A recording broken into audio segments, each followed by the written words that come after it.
welcome back to Food Prep Guide. Today's video is a long-awaited one, much requested one. Many of you have asked, what about dried soup in jars? And that's what we're going to bring you today. We have several recipes to share with you. We are going to be focusing today on smoky black bean chipotle soup. We're going to be prepping them in pint jars, but bear in mind we are using dried beans, of course, to keep everything nice and dry, and those are going to swell up and cook up whenever you go to cook the soup. So you're going to end up with a much larger portion than just 1 pint when you go to cook it. So keep that in mind when you're trying to decide if you want to double this recipe or not. Okay, let's get started. Okay, we are going to start with the star of the show, which is black beans, and we need 1.5 cups per pint. I'm just using a pint jar here to measure out 1.5 cups that has the measurement lines on the side. And I wanted to show you if I can measure and talk at the same time, which is debatable. But I did want to explain as I measure this stuff out why the beans look powdery. So just bear that in mind. Let me scoop out the first 1.5 cups first. Okay, so we store a lot of our dry goods in bulk. And if it's a grain or a legume, we store them in 5-gallon buckets with food-grade diatomaceous earth, and that is why my black beans look powdery. Food-grade diatomaceous earth in this recipe is not an issue at all. First of all, it's food-grade. People actually supplement with it. That's a topic, that's not what this topic is about, but it is perfectly safe to consume, but also this very small amount that is coating these black beans is not enough to mess with this recipe in any way, I assure you. If you were to store your black beans in bulk and want to do it that way, rest assured that you wouldn't have to rinse these first, which would make it impossible to then make your jars with. You could rinse and then dehydrate your beans, which would make this more of an instant soup, and that's another thing I wanted to address. You can cook the beans, dehydrate them, and then move forward with the recipe, and this jar of soup would be ready in less than 30 minutes.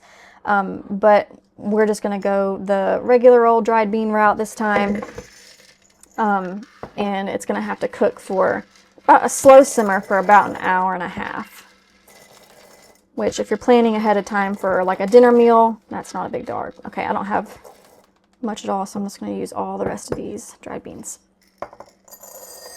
So those are the two main things I wanted to mention. The powderiness, don't worry about it. If you also use diatomaceous earth, just make sure it's food grade. And then the other thing was you could go ahead and cook and dehydrate to make an instant version if you like. And that's true for any of the soups that we share on this channel. You can cook and dehydrate the grain, the legume, the bean, or the lentil, or anything like that, and make it more of an instant soup. Okay, so let's move on to the rest of the ingredients. We need 3 tablespoons of dehydrated corn. And here's that. This is dehydrated corn and not freeze-dried corn. But that was another note too, that you can use freeze-dried ingredients if you prefer. Dehydrated or freeze-dried, it really doesn't matter. And since it's a soup, the measurements aren't as important.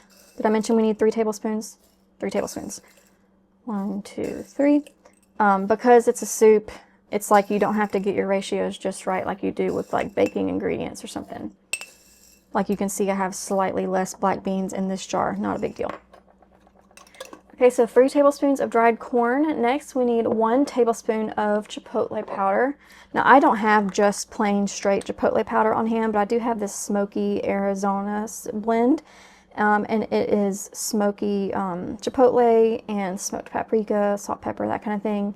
I'm just going to use this blend, but just 1 tablespoon of chipotle powder is really what you would need. I need to mix this up a little bit.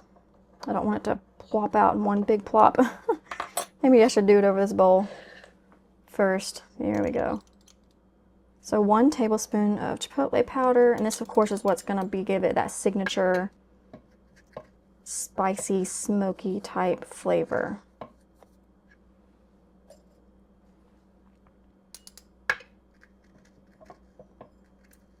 This is really clumped up in my pantry, my back pantry.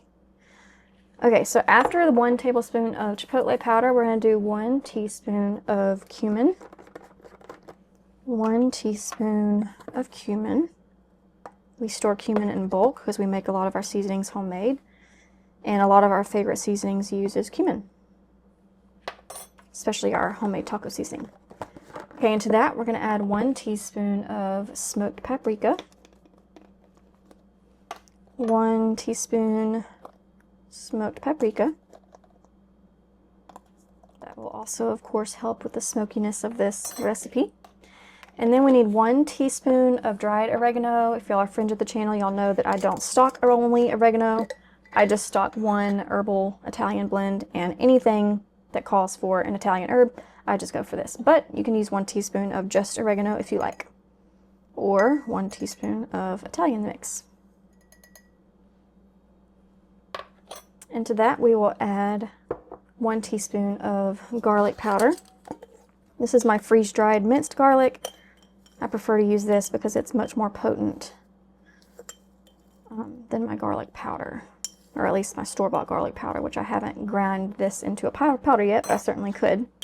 And if you dehydrate your own garlic too, you can certainly run this through a coffee grinder, and then you'll have your own homemade garlic powder. Okay, and the last ingredient, which I leave out for my family, is half a teaspoon of cayenne pepper, or cayenne powder, I guess I should say, but that would be a little bit too spicy for my family. But if your family, you know, really enjoys spiciness, then go ahead and add a half teaspoon of cayenne powder. But that is it, y'all. And since this is a soup recipe, you literally just add water. You just add broth. So here's the instructions for that. When you want to cook this up, you're going to dump the whole jar into a sauce pot along with 6 cups of either water or broth. This is really, really good with beef broth if you're not vegan or vegetarian. If you are, just use water or vegetable broth, whatever you prefer, but you need 6 cups of liquid. You're going to bring that to a boil and boil for 2 minutes. Then reduce the heat to low and simmer for about an hour and a half until your beans are tender. One thing that I wanted to note about how we use this soup, I mean, obviously it's a soup, so you could easily heat it up as a soup and serve it, you know, with some kind of side, cornbread, just bread or side salad, whatever you like. But I did want to mention one kind of hack for using this soup. When you go to cook it up, you can let it cook just like you would as if it were a soup. But then brown up a pound of ground beef and toss that in, and then take the lid off of it after you've simmered it and the beans are, you know, good to go. Take the lid off of it and kind of bring it back up to a medium high temperature, almost boiling.